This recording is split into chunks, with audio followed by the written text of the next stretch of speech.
کب تک ٹالریٹ کریں گے محمود خان اچکزئی کو جو کہتے ہیں کہ ایک افغان کو نکال کے دکھاؤ تو میں دیکھتا ہوں کہ پاکستان بچتا ہے یا نہیں بچتا ہے. ایسی باتیں وہ کرتے رہے ہیں. ہم کب تک ٹالریٹ کریں گے عوامی نیشنل پارٹی کی لال ٹوپی والوں کو جو کہتے ہیں کہ پاکستان کی اسٹیبلشمنٹ کا اصل مقصد افغانستان کو توڑنا ہے اور یہ سب جو ہو رہا ہے یہ افغانستان کو توڑنے کا ہمیں حساب لیا جا رہا ہے. یہ باتیں پاکستان کے اندر لوگ کر رہے ہیں, جو باہر کر رہے ہیں وہ چھوڑ دیں. تو جب آپ کا ISI کا یا MI کا ایجنٹ آپ کو بتاتا ہے کہ میرے پاس یہ سافٹ ویئر اپلیکیشن ہے, مجھے پتا ہے یہ افغانستان میں کس سے بات کر رہے ہیں, میں اس بیچارے کو کیا بولوں؟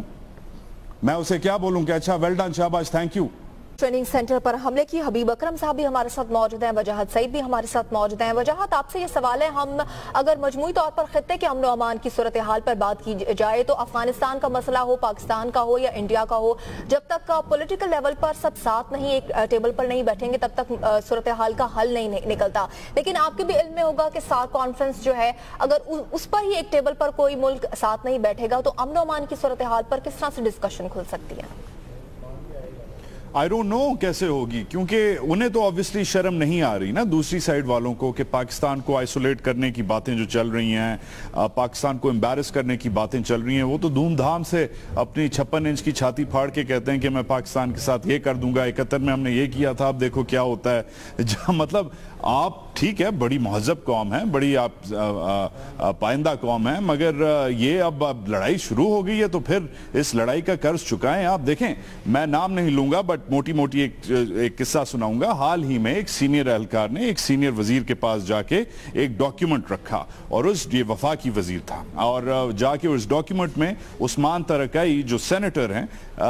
PK میپ کے, پختونخوا ملی عوامی پارٹی کے, ان کی تصاویر تھیں کابل میں ایک ڈنر پہ. اور اس ڈنر میں, یہ ٹویٹر پہ ہے بائی دا وے, خالی میں نہیں کہہ رہا, یہ جا کے دیکھ لیں, میں نے بھی ٹویٹ کیا اور بھی صحافیوں نے ایک چیز مینشن کی ہے. عثمان ترکائی صاحب PK میپ کے جو سینیٹر ہیں, پاکستان کے سینیٹر ہیں, بلوچستان سے تعلق رکھتے ہیں, فری بلوچستان اور فری پختونخوا کا ڈنر اٹینڈ کر رہے ہیں, گلدستے ریسیو کر رہے ہیں. اس پہ بولا گیا کہ کوئی ایکشن لیں, کم از کم PK میپ کے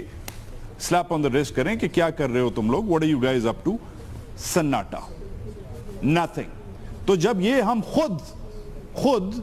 ہم اپنی پارٹیوں کو, اپنے اتحادیوں کو, جن کے بائی دا وے انہی کے گورنر لگے ہوئے ہیں PK میپ والوں کے بھائی, ٹھیک ہے, جن کے ساتھ ابھی اجلاس ہو رہا ہے, اب کوئی ہے اس اجلاس میں جس کی اتنی ہمت ہو جو پوچھے گورنر صاحب سے کہ آپ کی ایک پارٹی ہے بھائی جان, PK میپ کہتے ہیں اسے, اس کا ایک بندہ ہے, اس کا یہ نام ہے, یہ اس کی تصویر ہے, یہ کیا کر رہا ہے ادھر, یہ سینیٹر ہے, یہ کوئی چور چکار نہیں ہے. تو یہ جب تک یہ اسے کانٹرڈکشن, یہ جو کانٹرڈکشن ہے, یہ جو ہپوکریسی ہے, ٹھیک ہے ہم بڑے رکھ رکھاؤ والے لوگ ہیں, ٹھیک ہے پاکستان کی جو سیاست ہے بہت کمپلیکیٹڈ ہے, بہت ساری پارٹیوں کو ساتھ لے کے چلنا پڑتا ہے, بہت سارے سٹیک ہولڈرز کو ساتھ لے کے چلنا پڑتا ہے, ایون ایک انسٹیٹیوشن میں الگ الگ پرسپیکٹیوز کو ساتھ لے کے چلنا پڑتا ہے. ایبسولوٹلی ابھی حبیب بھائی اس پہ زیادہ بہتر ایکسپلین کریں گے کہ کتنے سٹیک ہولڈرز ہیں اور کتنی مشکل سے سیم پیج پہ ہم غلطی سے کبھی آ جاتے ہیں, اسپیشلی بلوچستان میں. مگر یہ تو بلیک اینڈ وائٹ چیز ہے نا. آپ کی ایک پارٹی کا ایک نمائندہ ہے جو سینیٹر ہے, جو جا کے ادھر فری بلوچستان, فری افغانستان کا ڈنر کھا رہا ہے, فری پختونخوا کا ڈنر کھا رہا ہے, ٹھیک ہے وجاد یو میڈ یور پوائنٹ. لیکن میں صرف یہ پوچھ رہا ہوں کہ جیسے جب کوئی ایسا دہشت گردی کا واقعہ ہوتا ہے جس کے تانے بانے پاکستان سے جوڑے جاتے ہیں, تو پاکستان کا جو بھی نمائندہ